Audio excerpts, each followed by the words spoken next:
perempuan yang menurut saya terbesar dalam sejarah Islam adalah putri Rasulullah Sallallahu Alaihi Wasallam, yakni Fatimah Zahra, Fatimah dengan gelar Az-Zahra.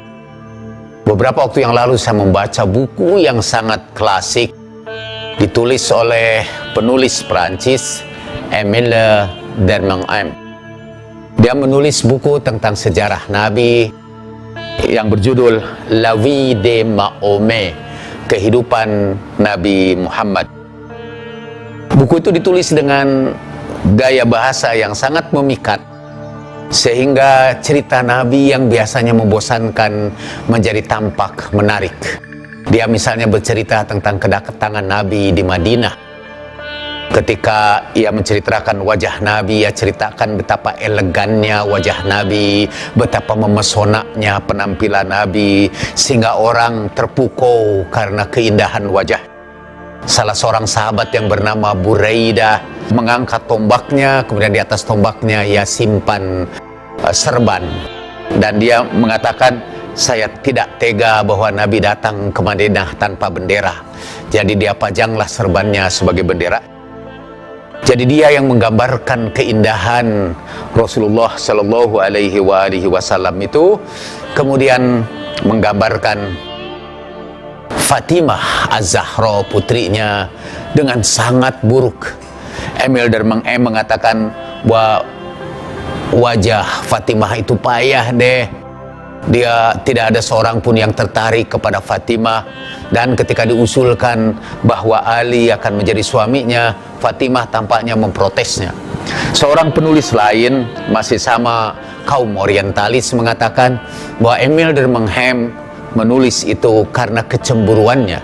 Sebagai seorang Romo, ia tidak enak bahwa di samping di Heilige Familie, keluarga suci dalam gereja, ternyata ada keluarga suci di kalangan umat Islam, yaitu Fatimah dan Rasulullah Sallallahu Alaihi Wasallam, yang memiliki penampilan yang sangat memesona itu. Karena itu, kemudian sebetulnya dengan menggunakan beberapa data sejarah, sangat sulit untuk menolak Fatimah sebagai orang yang sangat buruk rupa dan tidak disukai orang. Masalahnya karena kata Aisyah, tidak ada orang yang berjalannya, berbicaranya begitu mirip Nabi Sallallahu Alaihi Wasallam seperti Fatimah. Jadi Fatimah sangat mirip Nabi Sallallahu Alaihi Wasallam, khalqan wa khuluqan, baik dalam penampilan fisiknya maupun di dalam akhlaknya. Sangat mengherankan, karena itu Émile Durkheim menggambarkan Nabi Shallallahu Alaihi Wasallam dengan sangat bagus, tetapi yang mirip dengan Nabi digambarkan dengan sangat jelek, kalau bukan karena subjektivitas dia. Tapi buat saya tidak penting apakah Sayyidah Fatimah jelek atau baik.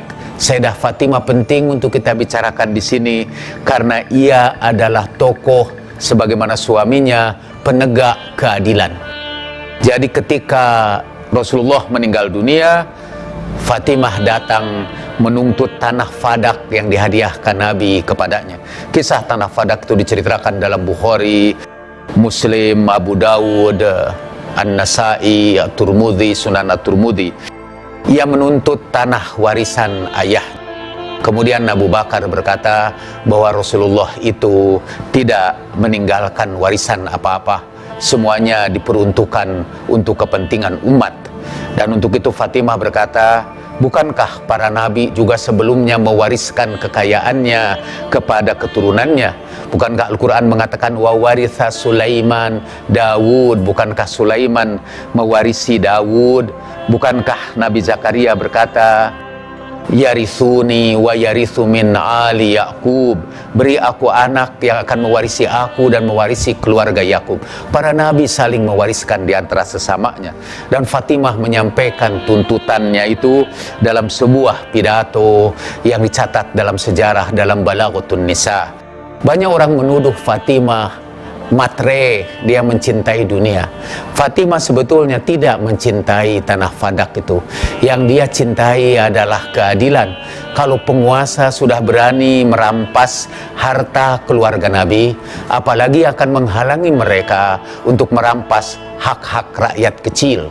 Fatimah berdiri bersama suaminya sebagai sautul adalatil insaniyah, sebagai suara keadilan insani.